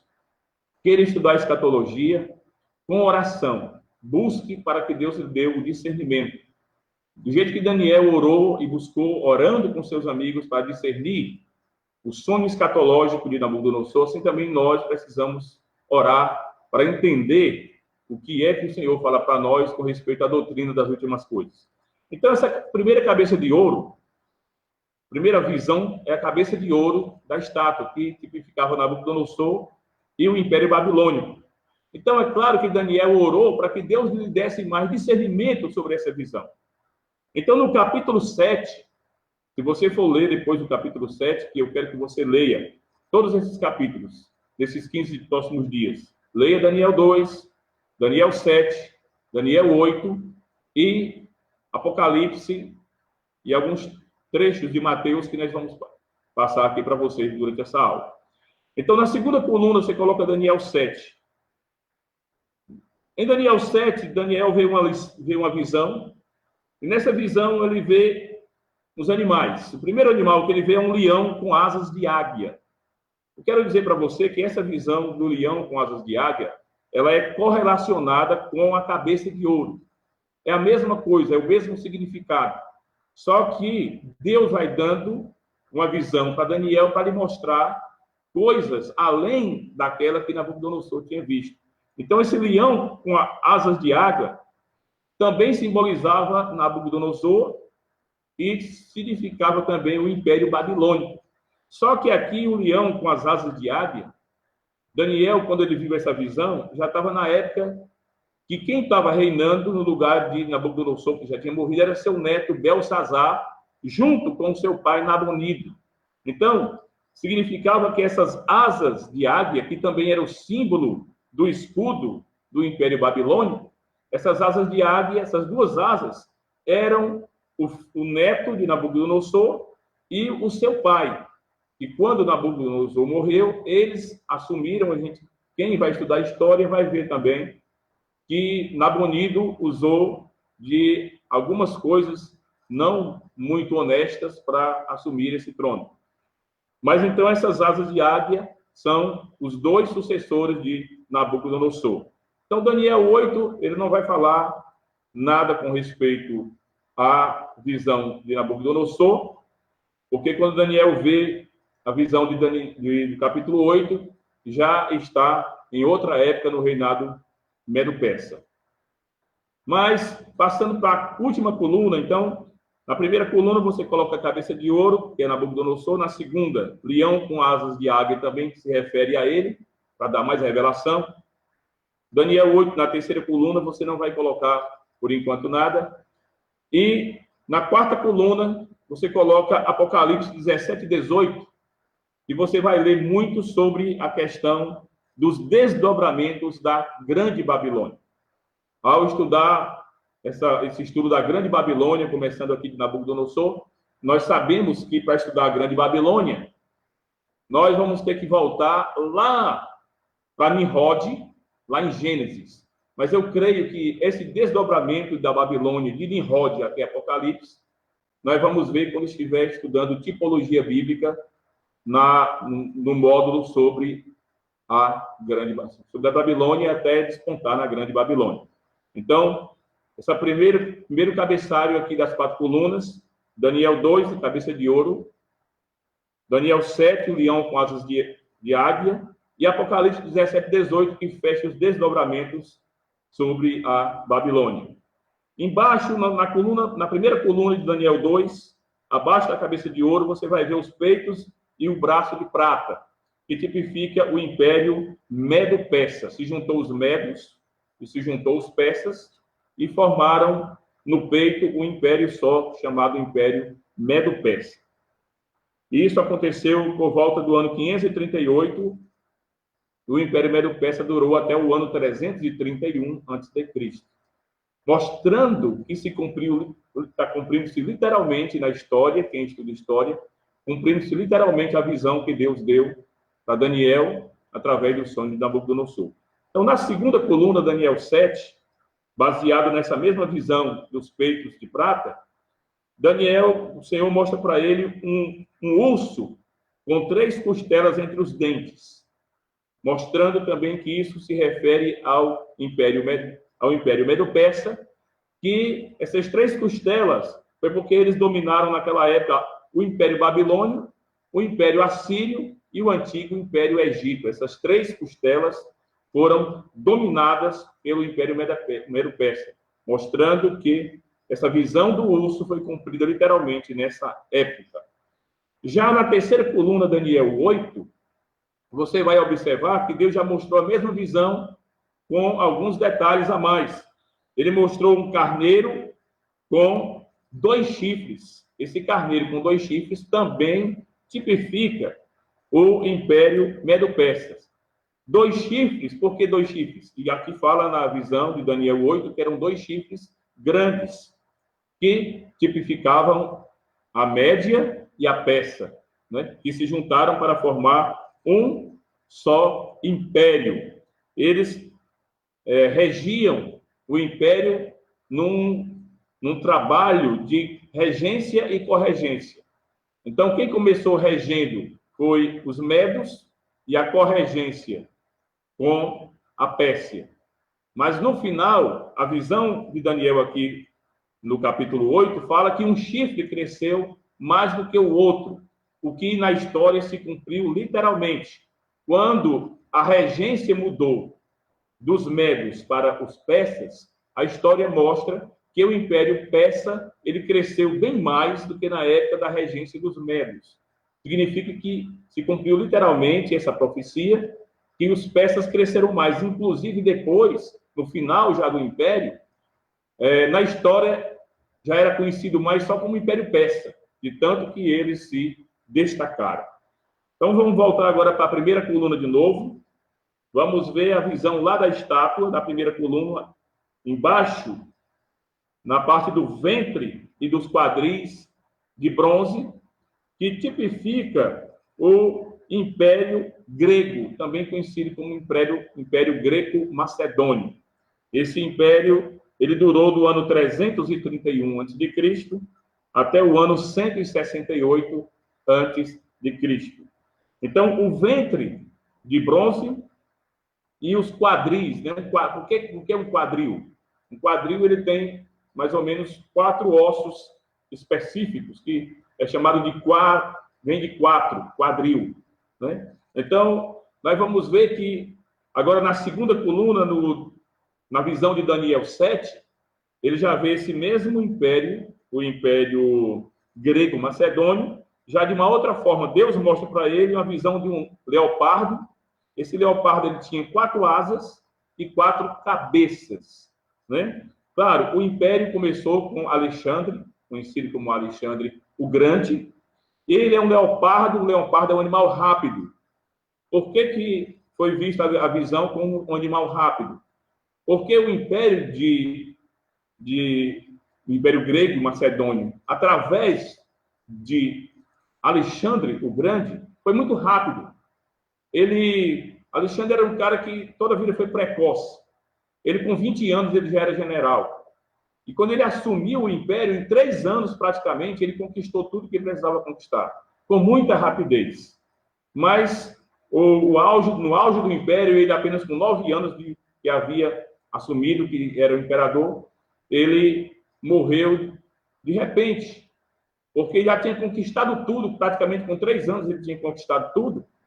E depois, segundo alguns historiadores, ele teve uma espécie de depressão e ele morreu com 9 anos que ele estava no império. Mas quem assumiu? As 4 asas, as 4 cabeças. Quando ele estava comandando tudo, as 4 asas que trabalhavam na rapidez da conquista eram os seus 4 generais. que depois que ele morreu, esses 4 generais, eles assumiram, que é o que você vai colocar na terceira coluna de Daniel, capítulo 8. Já em Daniel, capítulo 8, o Senhor mostra para Daniel esse mesmo império greco-macedônio na visão de um bode. E aqui nesse capítulo 8 é que Deus vai mostrar para Daniel que esse império era a Grécia. Nós já falamos aqui nos 2 comentários das 2 primeiras colunas, mas se você ler Daniel 2 e Daniel 7, não vai dizer que é a Grécia. Mas aqui, quando você lê Daniel 8, Deus vai mostrar claramente que esse império aqui era a Grécia. Se referia à Grécia de Alexandre o Grande. Então, quando ele morreu, depois de suas conquistas, né, em 323 a.C., o chifre desse bode foi quebrado, que era Alexandre o Grande, e saiu 4 chifres no lugar do chifre que foi quebrado. Esses 4 chifres, na história, você vai estudar a história, você vai ver que esses 4 chifres se referiam aos 4 generais. Cassandro, que assumiu a Mesopotâmia, Lisímaco, que assumiu a Ásia Menor, Seleuco, que assumiu a Síria, e Ptolomeu, que assumiu a parte do Egito. Então, esses 4 generais assumiram ali aquele império de Alexandre o Grande. Voltando aqui para a primeira coluna, a visão abaixo da estátua de Nabucodonosor, depois do ventre e dos quadris, foi as pernas de ferro. As pernas de ferro tipifica o Império Romano. O Império Romano, que ele, na época do Senhor Jesus, né, depois mais ou menos pelo ano 167 a.C., 167 a 169, depende de alguns historiadores, antes de Cristo, e ele foi até o ano 476 depois de Cristo. Mas nós não podemos dizer que o império, esse império romano, ele passou. Ele ainda hoje existe de uma maneira camuflada, mas ele existe porque as pernas e os pés, parte de barro e parte de ferro, vem até hoje à atualidade. Então, por que o império foi ali mostrado como sendo 2 pernas de ferro? Porque no ano 395, para se cumprir a questão das pernas, o Império Romano ele foi dividido em 2 impérios. O Império Romano do Ocidente e o Império Romano do Oriente. Então, se cumpriu literalmente a questão das 2 pernas. Na segunda coluna, Daniel 7, você vai ver esse mesmo império mostrado por um animal terrível. Um animal que tinha dentes de ferro, 10 chifres com olhos e uma boca insolente. Então, aqui, no capítulo 7, Daniel o Senhor já mostra para Daniel esse império romano como um animal terrível. Isso já está apontando para o anticristo. Já em Daniel 8, do capítulo 8, versículo 9 ao 14, você vai ver que aparece um chifre, e esse chifre, ele tem um domínio muito terrível sobre o povo de Deus, sobre o povo de Israel, durante 2.300 tardes. Esse pequeno chifre se refere a Antíoco Epifânio. E a história desse Antíoco Epifânio, ela acontece mais ou menos no ano 160, 164, de 154 a 164 a.C. Por que a gente fala sobre Antíoco Epifânio? Ele não está na Bíblia, mas ele foi um homem que fez coisas terríveis no templo lá de Jerusalém, no templo de Jerusalém, e até chegou a sacrificar porcos no templo de Jerusalém. Então, por que ele é falado aqui? Porque ele aponta uma figura do anticristo. E em Apocalipse, capítulo 13, essa mesma visão que vem lá de Daniel, e vem Daniel 2, Daniel 7, 8, é em Apocalipse 13 mostrado a besta com 10 chifres e 7 cabeças. Então, essa besta se refere ao anticristo, e ela vai ter características. Quando você vai ler ali Apocalipse 13, você vai ver que ela tem características do leopardo, características do urso e características do leão. significa que ela vai ter características tanto do Império de Nabucodonosor, como do Império Medo-Persa, como do Império de Alexandre o Grande. Então, ela vai ter essas características todas. Isso nós sabemos que essa besta também se refere ao anticristo. E, por fim, os pés de ferro, e parte de ferro e parte de barro, significa o governo humano que nós estamos vivendo nos dias atuais. Tem a parte de ferro, que é os governos ditadores, e a parte de barro, que são os governos mais maleáveis, né? As chamadas democracias.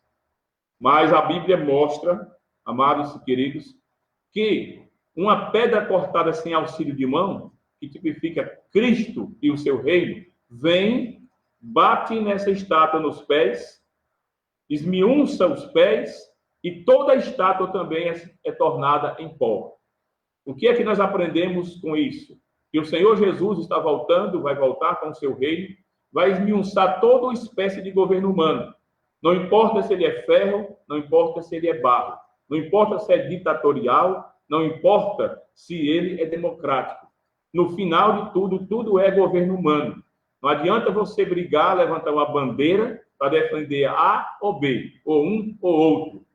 Você vai defender aquilo que vai virar pó? Não.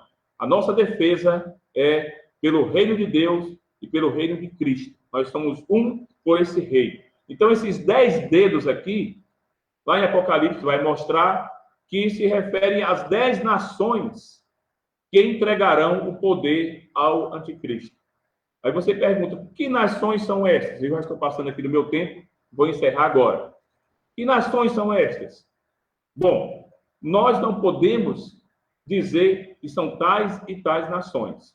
Na minha visão, atualmente, as nações, o grupo mais parecido, o grupo que mais aponta para esses 10 dedos aqui da estátua e essas 7 cabeças e 10 chifres da besta, que também simbolizam as 10 nações e as 7 cabeças que vão dar o poder para o anticristo. Eu acho mais parecido agora o G7, o famoso G7, o grupo dos 7. Por que é parecido? Porque o grupo dos 7, eles são, na verdade, 10 nações. Mas são só 7 cabeças. Por quê? Porque nessas 10 nações existe o Reino Unido, né? As 7 nações são Alemanha, Canadá, Estados Unidos, França, Itália, Japão e o Reino Unido. Só que o Reino Unido é a Inglaterra e mais 3 países, né? E a Escócia, o país de Gales, e a Irlanda do Norte. Então, aí são 10 chifres, porque são 10 nações, mas são 7 cabeças, porque a rainha da Inglaterra encabeça as outras 4 do Reino Unido. Então, é mais ou menos isso o que nós gostaríamos de mostrar para você, né? E gostaríamos que você lesse também Mateus, capítulo 21, versículo 42 a 44, que vai falar sobre essa questão da pedra e outros textos correlacionados a isso, né? Que Deus abençoe e até a próxima aula e muito obrigado.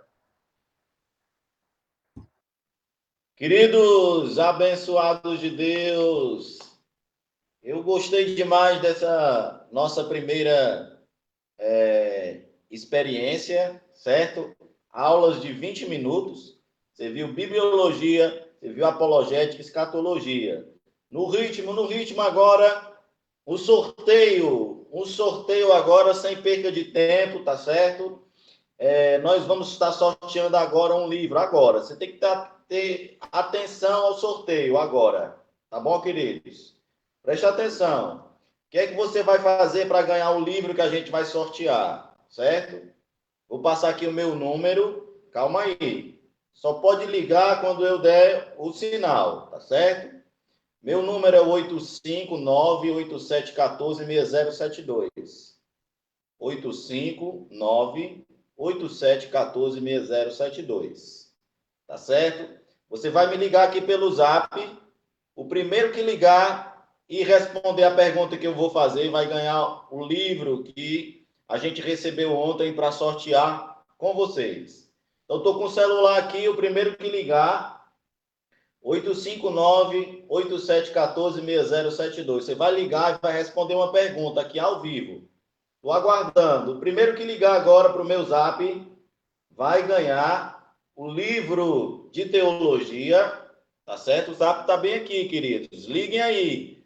Quem me ligar agora, eu estou com o celular. Quem me ligar agora vai ganhar o livro, tá certo? Estou aguardando. Vamos lá, amados. Eita! Pai do Senhor, irmão Eros. Eita, Jesus, o irmão Eros ligou. Vamos lá, irmão Eros. Para você ganhar o livro, você vai ter que responder a seguinte pergunta. Você está me ouvindo?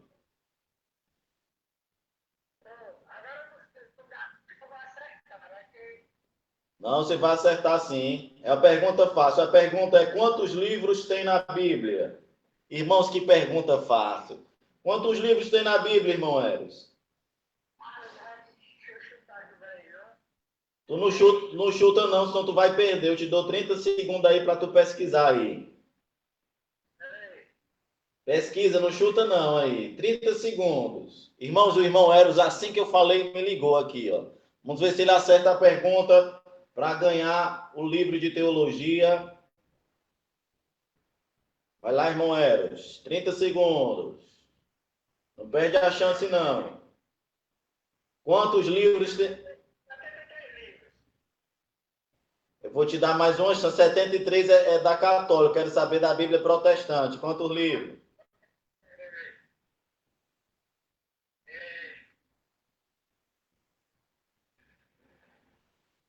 Irmão Eros, vamos lá, irmão Eros. Estou falando aqui com o irmão Eros, é um jovem abençoado aqui da igreja. Ele, assim que eu falei, já ligou. Eita, Jesus. Irmão Eros, o tempo está esgotando. 66 livros. Um aplauso aqui para o irmão Eros.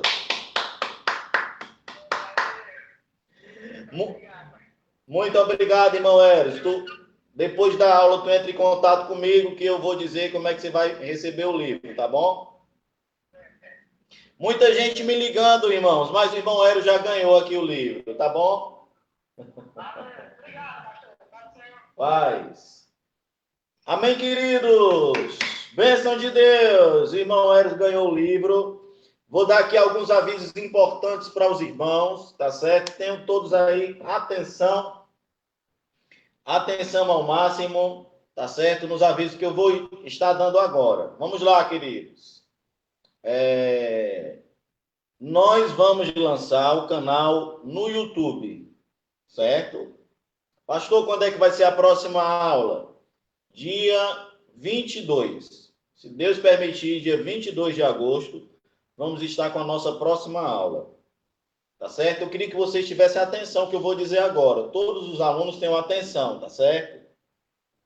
Nós vamos estar criando o canal do YouTube, certo? Então, a aula será transmitida pelo Facebook, mas será transmitida pela rádio e também pelo YouTube, porque fica melhor para você assistir, tá certo? Algumas pessoas não têm o Face e no YouTube é bem melhor, tá certo? Então, nós vamos colocar no grupo de WhatsApp da igreja, do curso, o link do YouTube que a gente vai fazer, tá certo? Primeiro aviso. Queridos, como é que vai funcionar a próxima aula, tá certo? Próxima aula funciona da seguinte forma, são 2 horas de aula e você precisa estar atento. Os primeiros 30 minutos da aula, tá certo? Os primeiros 30 minutos, nós vamos estar falando sobre quem foi aprovado, tá certo? Nós vamos estar falando sobre a recuperação, tá certo? E interagindo com vocês. Então, não percam a aula do início. A aula precisa ser assistida no início para que você saiba se você foi aprovado e qual a atividade de recuperação. Então, o modo da nossa aula vai ser esse. Primeiros 30 minutos, dizer quem foi aprovado, quem vai ganhar o certificado, tá certo? Cada aprovação é um certificado. que a gente vai enviar para o seu Zap, certo? E também a atividade de recuperação. O aluno que trouxer mais um aluno para o curso vai ganhar ponto por participação. Então, nós vamos dar um ponto por participação se até a próxima aula você tiver trazido mais algum aluno. Outra coisa importante, pronto, já falei sobre isso. Outra coisa importante, questionário, queridos. Vamos estar enviando o questionário para o grupo do curso, certo? Como é esse questionário? Agora eu quero que você preste muita atenção. São 10 questões. São 3 questões minhas, de bibliologia, 3 questões de apologética, tá certo? E 4 questões de escatologia, tá certo? Aí você vai responder esse questionário. São 6 questões, 7 questões de múltipla escolha. Quer dizer, você só marca a resposta certa. Mas tem 3 questões que você precisa digitar, tá certo? Então, você vai receber o link do questionário, você clica no link, você vai ter acesso ao Google Docs, tá certo? Aí, 10 questões, 7 questões é só para você marcar a opção correta. E 3 questões você precisa digitar, são questões subjetivas, são perguntas que você precisa responder, tá certo? Então, o mais rápido possível, nós vamos estar enviando o questionário. Você foi aprovado no questionário, tá certo? Responde o questionário, aperta em enviar. Nós vamos receber a prova. A prova vai passar pela minha mão, pela mão do professor Everardo e professor Lucas. Se você atingir a nota satisfatória, tá certo? Você vai ganhar o seu certificado. Pastor, e se eu não atingir a nota satisfatória?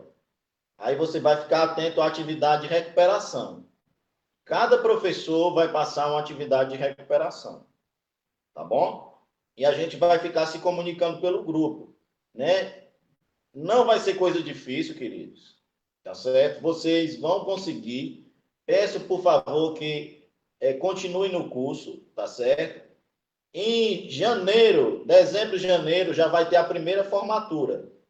Aqueles que cursarem 12 módulos, cada mês é 2 módulos. 2 módulos em agosto, 2 em setembro, 2 em outubro, 2 em novembro e 2 em dezembro.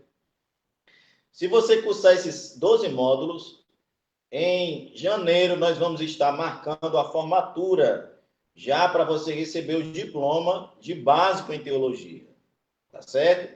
Então, não deixe de fazer o curso, 12 módulos, e você já recebe a primeira formatura, primeiro diploma de básico em teologia. Vamos marcar a formatura num local muito bacana, muito bonito, tá certo? Tá bom, queridos? Deixa eu ver mais alguma coisa. Pronto. Como é que são as nossas aulas? É 20 minutos cada aula. É um curso bem didático, bem dinâmico, tá bom? Mas você precisa estar ligado das 8 horas até as 10 horas. Tá certo? 30 minutos iniciais, perguntas, notas e recuperação. Depois 1 hora de aula, com 20 minutos cada aula. E no final, a interação para responder perguntas, tá certo? De vocês. Vai ser muito legal, amados. Vão ter a oportunidade de conhecer novas pessoas, vão ter a oportunidade de conhecer os professores. Lá no grupo tem os nomes, né? O meu, professor Everardo, professor Lucas. Dúvidas e perguntas sobre a aula, vocês podem entrar em contato conosco pelo WhatsApp, tá certo?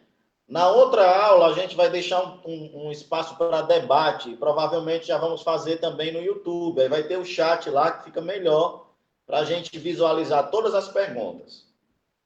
Mas por hoje, queridos, é só. Espero que vocês tenham gostado, tá certo? A aula vai ficar gravada, tá certo? Então, daqui a pouco a gente vai enviar, em breve, vamos estar enviando o mais rápido possível os questionários. Deixa eu só adiantar aqui as perguntas que eu vou enviar de bibliologia, só para vocês já irem aí pensando. Primeira pergunta, quais os sinônimos corretos para cognoscivo e incognoscível, a respeito das ferramentas para uma leitura mais eficiente. Então, essa vai ser uma das perguntas, tá certo? E a pergunta subjetiva é o que você entende em Hebreus 8:13 pela expressão envelhecer. Então, cada professor vai ter perguntas de cada disciplina. Tá certo, queridos? Então, a aula vai ficar gravada aqui no Facebook, tá certo? Para você voltar e assistir, tirar dúvidas. Mas em breve vamos estar lançando o nosso canal no YouTube. Tá bom? Muito obrigado a todos. Queria passar aqui a fala para cada professor fazer o seu agradecimento e as suas considerações finais. E a gente concluir. Fiquei muito feliz pela participação de vocês, pela quantidade de alunos, tá certo?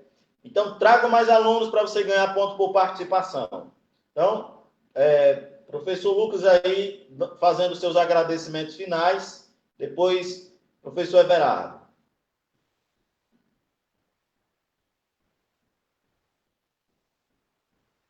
Bom, vamos lá. Aí, pronto. Estou de volta. Irmão Lucas, Gente, só muito liga o obrigado microfone. aí. Seu microfone está desligado, irmão Lucas. Na verdade é para o senhor, para a transmissão estava ok. Pronto. Quero agradecer a todos que participaram, né, que acompanharam a gente. Eu até acompanhei a frequência, tá boa, né? Nós iniciamos com 20, tá com 16 agora. Eu sei que era um amigo meu que estava assistindo, que não está fazendo o curso, mas ele viu no meu Facebook e assistiu, então acho que o número tá equivalente. Muito obrigado a todos que participaram, para aqueles que acompanharam. Convoco vocês para participar daqui 15 dias de novo, tá bom? Para empreitar isso com a gente. Nosso projeto não dá certo sem vocês. Nosso projeto não tem valor no reino de Deus sem vocês, porque nosso projeto é feito para pessoas. Nosso projeto é feito para abençoar vidas. Então, abra espaço aí para que Deus abençoe a tua vida e acompanhe esse projeto junto com a gente. Então, gente, até mais, até a próxima aula. Professor Everardo.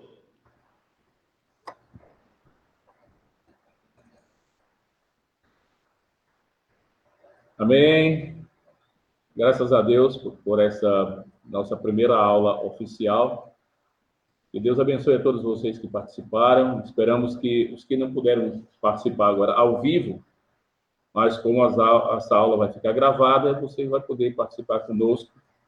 E, como o pastor Silas falou, qualquer dúvida com respeito à aula, com respeito ao que nós falamos, nessa primeira aula, você pode tirar conosco através do grupo de WhatsApp, fazendo as perguntas, e a gente vai respondê-las, né? Na minha disciplina, na próxima aula, nós vamos ver sobre as 70 semanas de Daniel. E se vocês voltarem aí no grupo, para o início das conversas no grupo, você vai ver que a gente mandou um PDF com um pequeno esboço, né? Um pequeno esboço com figuras com respeito a essa aula que nós falamos hoje.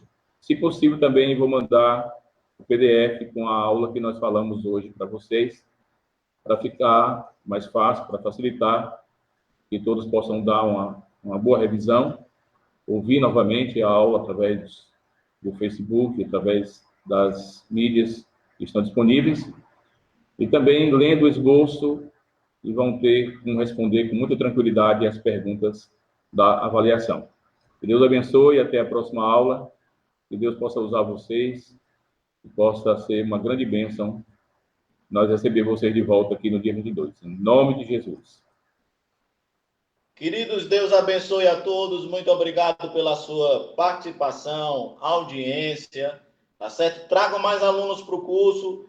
Em breve, já colocamos aqui uma mensagem no grupo. Em breve, nós vamos estar enviando o questionário para você responder, tá certo? Nossa próxima aula, dia 22 de agosto, se Deus permitir. Que Deus abençoe sua vida. Um grande abraço a todos. Que o Senhor nos abençoe. Te agradecemos, Senhor, por este momento, em nome de Jesus. Amém. Queria só que ficasse aqui um pouquinho, pastor Everardo e irmão Lucas, para me conversar um pouquinho com vocês. Que Deus abençoe a todos. Paz do Senhor, queridos.